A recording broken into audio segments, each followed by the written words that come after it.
Palm Beach did not become a county until 1909, and Broward did not become a county until the 20s. So South Florida really stretches from, traditionally and historically, from Monroe County, which is Key West, all the way to West Palm Beach. And this is trivia, but important to know. Absolutely. Yes. Mm-hmm. And so Broward was first and then came Miami? No. Okay, Don?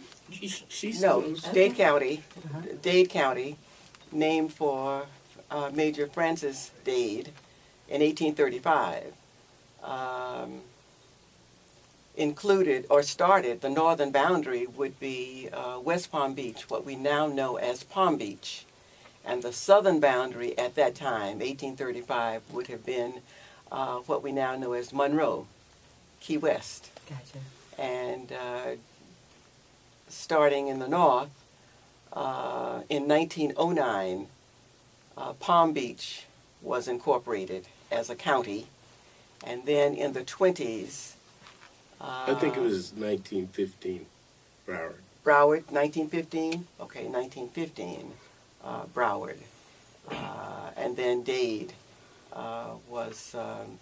what we now know as Miami was 1896. County, Broward and Palm Beach were carved out of Dade County because it was too big. People got tired of having to go all the way from Key West. It's one entity. Juneau. And you did not have I-95. You didn't have US 1. And There Juneau a was the county seat. serious Sure. problem getting around. So the Broward people were like, listen, we want to do our thing here. So they just they rigged it to get out of it. And that's how it went down. But the Mizell family is one of the founding families of Broward County. In Dania, the oldest city in Broward County. He built the first school for colored children when they didn't want black children to go to school at all. So he built one. Then he built the first church for black people in Broward County, St. Ruth's, in Dania. Okay, so he was a builder and a farmer, a tomato farmer and a builder, and he had 14 children. He sent them all to college, everyone that wanted to go, including the first black surgeon in South Florida, my uncle, Dr. Von D. Mizell, who led the fight for desegregation for 50 years, from the 30s straight to, 45 years. And so I'm very proud to be a part of that family that was on the cutting edge of building, building towards a better future for black people through service. Now, they're all from Dania, but which is like a little nothing town that Don't they say went that. to Fort Lauderdale. Don't say that. Well, it's A little tiny town. It's a free country. And they moved to Fort Lauderdale where they had a tremendous impact well beyond their roots, including Ivory Mizell being the first manager of the Dixie Court Projects, which at that time was the first black and mortar structure of any consequence in Fort Lauderdale in the late 30s.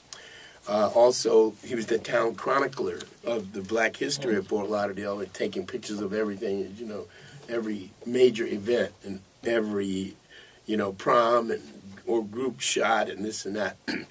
Then Roy Mizell developed the one of the very best funeral homes, and so my aunt Ethel got her master's from Columbia University and was in the vanguard of teaching. So the family is dedicated to service to the community and pioneered in a lot of ways.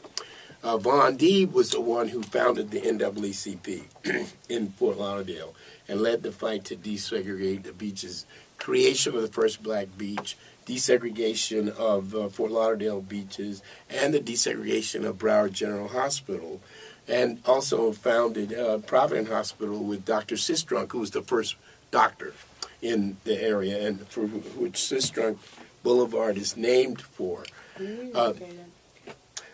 Now, then you got other families like the Bragdons, the Hankersons, the Walkers, the Dillard, Jerry. Name some of them others. I just remember like the Walkers, as you said, Right. what you touched on.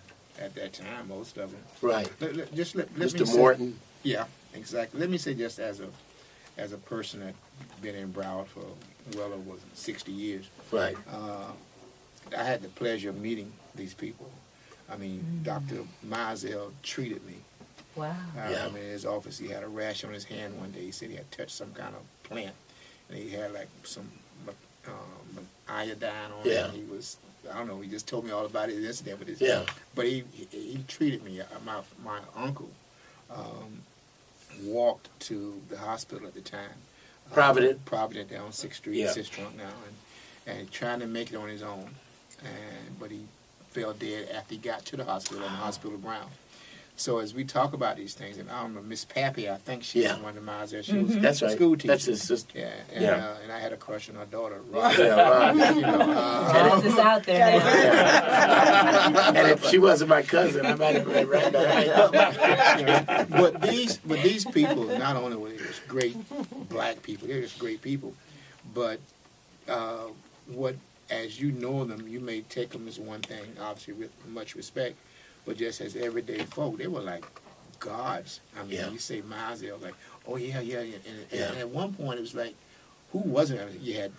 We had a thing we used to say. They owned one 6th Street. One would bless you. Right. One would dress you. Right. That was the Reverend, and then you had the one that did the photography. Yeah, take your picture. Yeah, it was the whole Yeah, the rhyme whole they had thing. about the Mizell. From the cradle to the grave. Yeah, it was like it was like amazing. And it was all service. And Dr. Sweeting, I remember. And Dr. Sweeting. Back another guy at the Sweeting estates out there. Absolutely. Across the And your railroad favorite track. teacher was? Yeah. Oh, no. Miss Pappy was my favorite teacher. Later, the land was given back to the whites. Blacks have been living along the East Coast for over hundreds of years until it was recused back to them. And like my grandfather, Yeah. Isidore Mizell, in Broward County. Yes. Okay, now he was a tomato farmer in the beginning, right by the railroad track.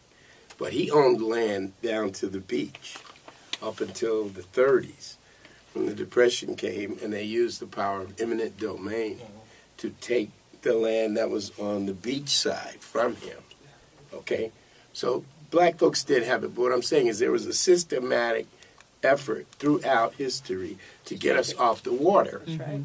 No matter what, because, and then they even took, killed the beaches. We couldn't even have beaches in Broward County. There was a period there when black folks didn't have a beach that they could go to. That's when my uncle, Dr. Mizell, led the fight to create what is now John U. Lloyd State Park Beach. You had to catch a ferry to get there. That's right.